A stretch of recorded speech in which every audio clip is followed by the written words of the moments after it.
Okay, I've tried to record this video about 70 times now. It's frustrating. Anyway, this video is pretty much just to give you an update on the development of Rain Must Fall, my design concept slash Unreal Engine 4 prototype, to give you an idea of where I'm up to and the problems I'm having. Hopefully I can show you that within Unreal Engine 4, so let's just jump in quick. So you can see here I've got the raindrop, moves with the left analog stick. Eventually there will be two raindrops that will be controlled independently of either analog stick. You can see here it moves quite smooth, and also that it's evaporating, which is a core mechanic. The raindrop actually evaporates as you move within sunlight. This is the loose scenario, so if you just watch here in a second, once I get to a certain size I will die and respawn. See? There you go. And it all starts again. To stop this evaporation from happening and stop yourself from dying, you jump into the restoration pool here. This restores your water level indefinitely until you leave the restoration pool. You're probably wondering what this trail is. This trail is supposed to be a water trail from the raindrop. It doesn't look like a water trail, but it does the job. Bit of visual feedback. I'm happy with it. It does nothing other than look cool. Right, eventually hopefully eventually, it will serve the gameplay. This also scales with the size of the raindrop. As you can see, as it gets smaller, so does the trail, which took me a long time to get sorted. It's frustrating. And you can see that it's not working. And I'll tell you why it doesn't work sometimes. Because when you jump, the trail stops. It activates and deactivates depending on whether or not the actor, or in this case the player, is touching the ground. And sometimes it can't recognise whether or not it's touching the ground, so it goes has a bit of a freak out. It's not too bad though, it doesn't affect the gameplay. So let's have a look at the ice shaft and the electricity station, at the elemental absorbing mechanics, which I'm working on right now and having some trouble with.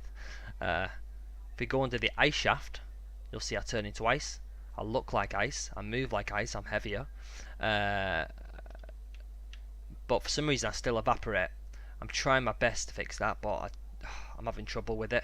And also I shouldn't be able to restore my water. I should only be able to evaporate and turn back to water by going under direct sunlight, which is another mechanic I will develop eventually.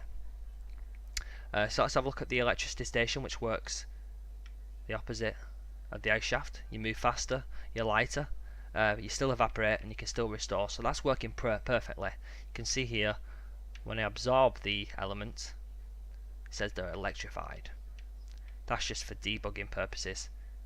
Same with the ice shaft, frozen, debugging purposes. But there's a problem. Although I can swap between ice and electricity, ice, electricity, there should be a 5-second delay before the electricity wears off, and you can see there that both of the interface elements, the electrified and frozen text, have appeared. Why is that happening? Well, when I absorb the ice and then change to electricity, or absorb the electricity and change to ice, the blueprint still thinks that the player has adopted the attributes of either ice and electricity. It keeps those attributes. That shouldn't happen. It should just switch to the other and remove the former.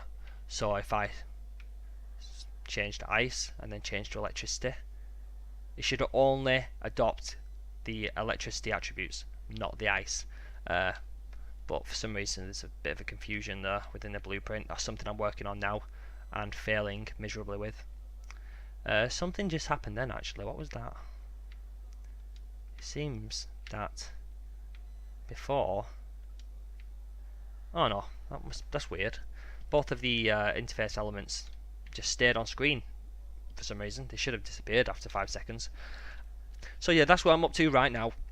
I'm getting the core mechanics in. They're working nicely.